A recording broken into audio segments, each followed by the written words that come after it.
Very good morning, all. Today, I am going to discuss about Karen Horney theory. Karen Horney theory, the psychoanalysis without libido. The theory of Karen Horney, known as psychoanalysis without libido. Karen Horney was born in Hamburg, Germany in 1885. She decided at the age of 12 to study medicine, and she took her MD from the University of Berlin. She completed her medical training in 1930 and started her career as an Orthodox Freudian and was psychoanalyzed by Carl Abraham, one of the Freud's first followers. For several years, the Carl Abraham followed Freudian traditions at Berlin Psychoanalytic Institute.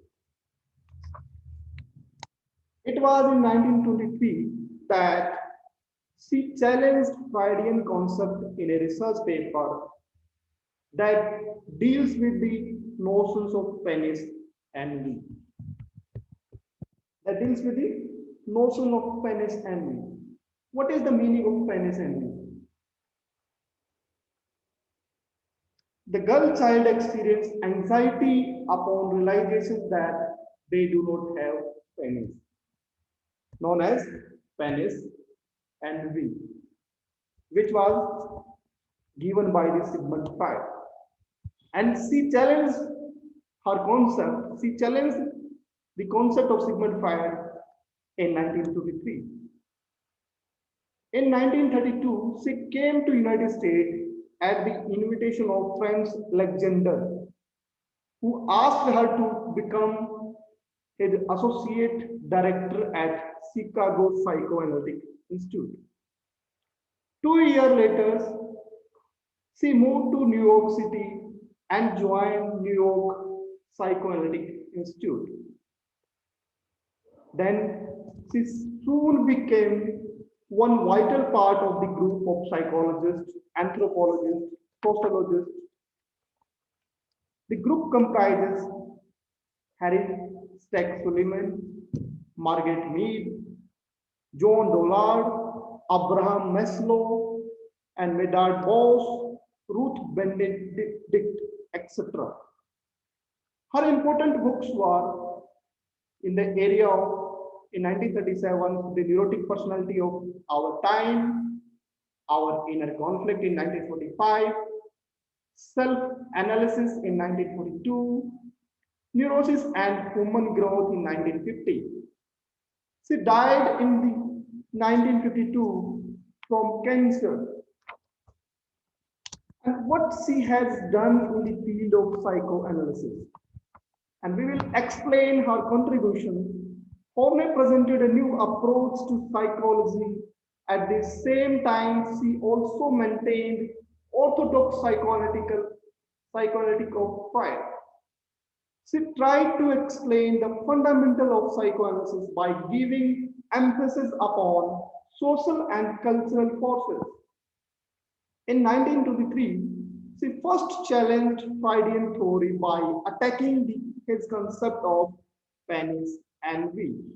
However, rather than totally rejecting Freud like Jung and Adler, she preferred to work within his basic frame of reference, correcting what she wanted to be fallacious in his formulation.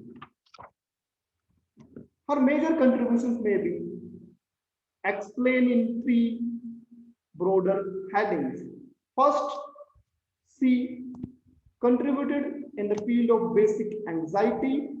Second, neurotic needs and neurotic trends.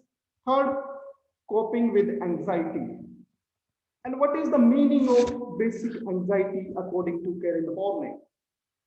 She was of view that normal and healthy persons have some creative and positive potential when he or she gets love and affection in the environment and expresses those potential and develop confidence in the self. On the other hand, if the basic potential is not fulfilled and expressed by the individuals, then anxiety results.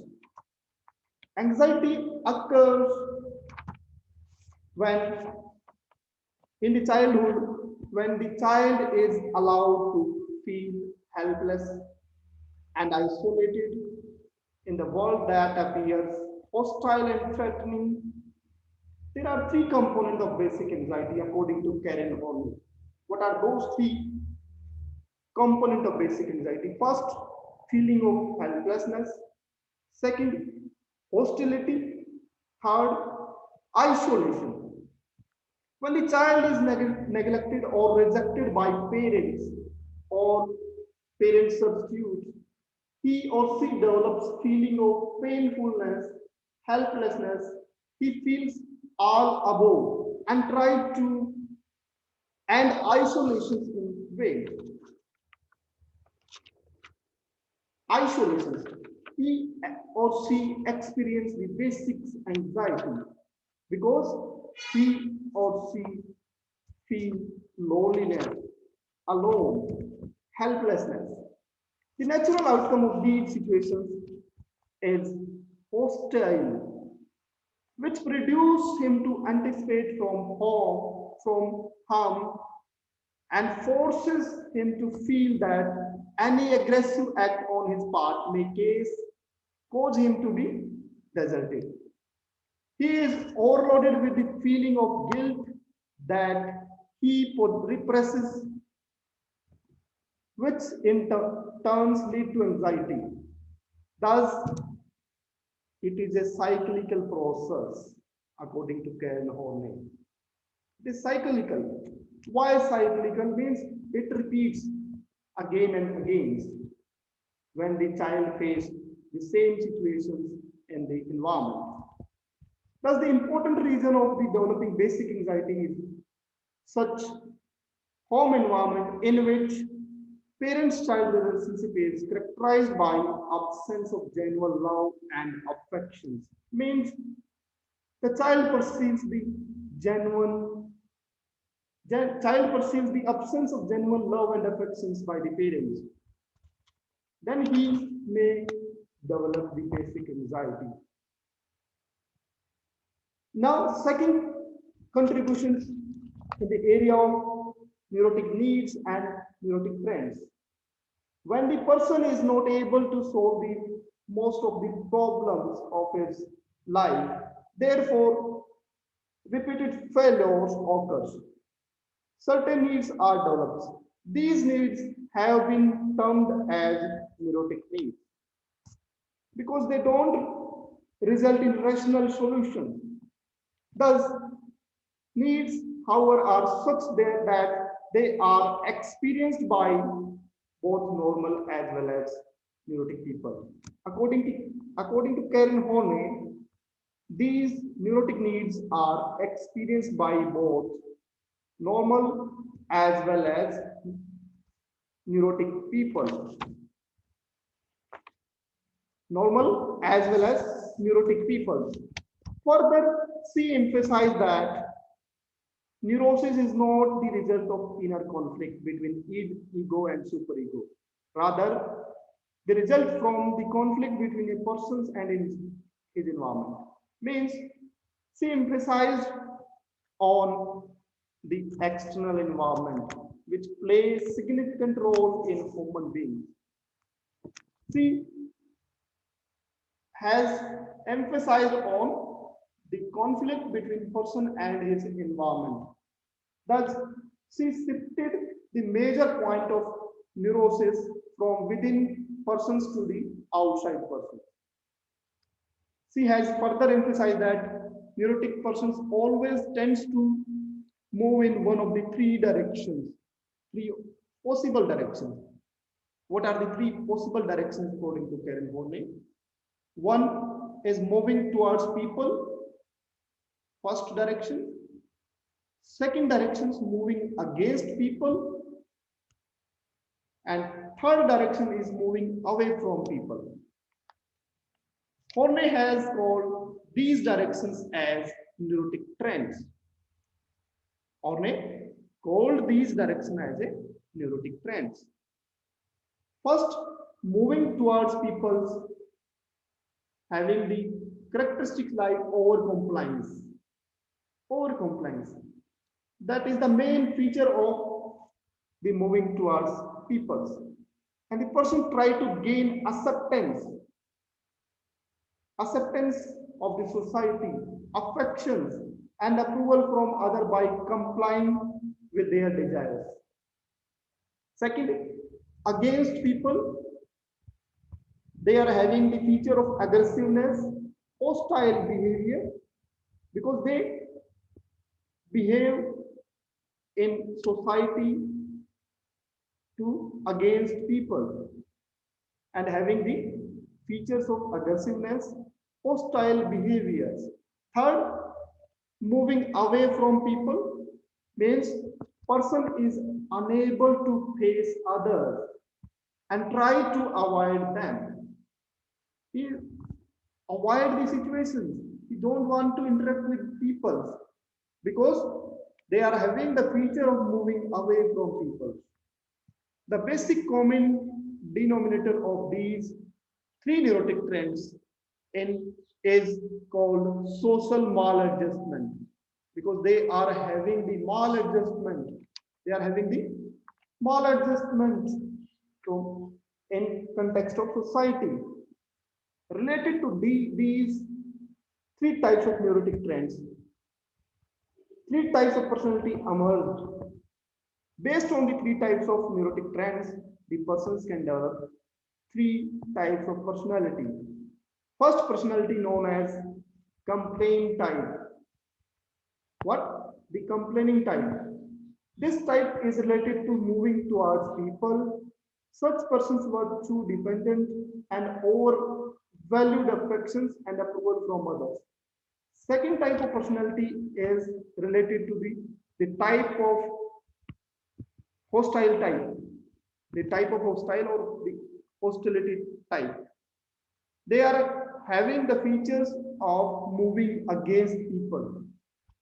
The dominant features of such persons are that they become aggressive, suspicious, and antisocials, and finally, they behave in a hostile manner. Third, a personality type is moving away from people, means the detached type. Such persons are egocentric in nature, aloof and withdraw, because they are having the importance on their self, means egocentric people. In such case, there occur a big gap between the real self and ideal self. In such case, there is a big difference between ideal self and the real self. Means they see also emphasized on ideal self and real self. Ideal self and real self. Next, coping anxiety. Horner pointed that in order to cope with basic anxiety, a person resorts to several strategies.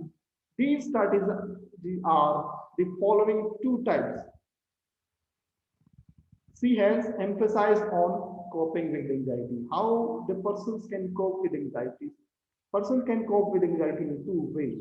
First, the idealized self-image. Second, the defense mechanism. What is the idealized self-image according to Horney?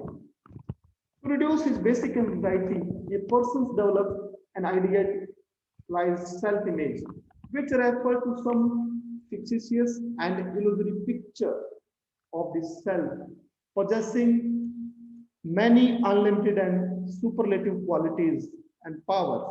Therefore, The idealized self is unrealistic and exaggerated. In such case, there is a big gap between real self and the ideal self.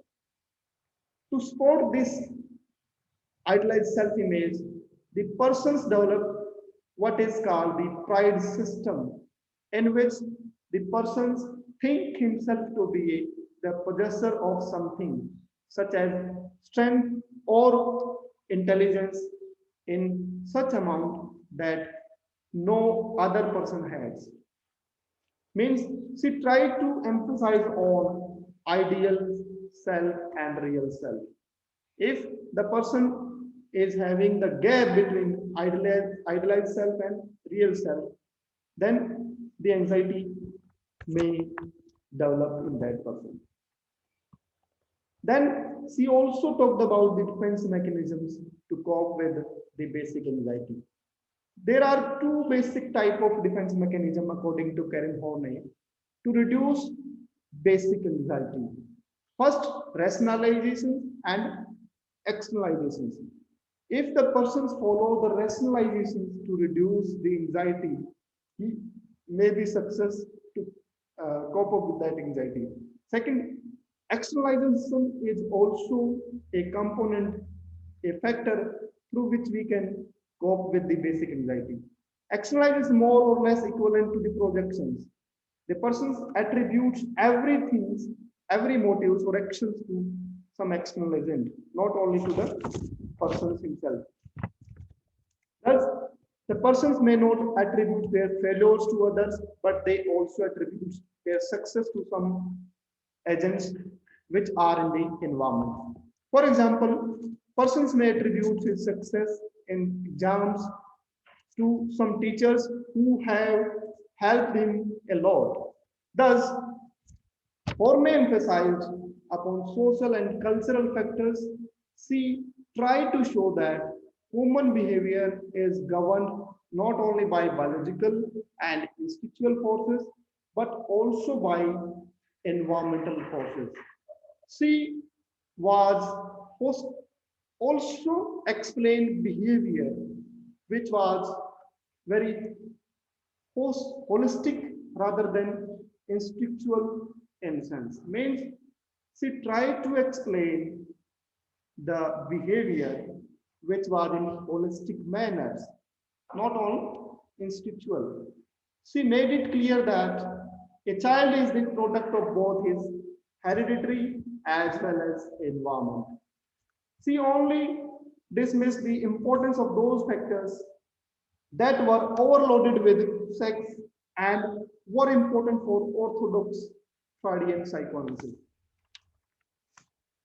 In that sense, we can say she tried to explain the behavior of the persons by emphasizing on cultural and societal factors. Means social and cultural factors play important role to understand or to influence the human behavior.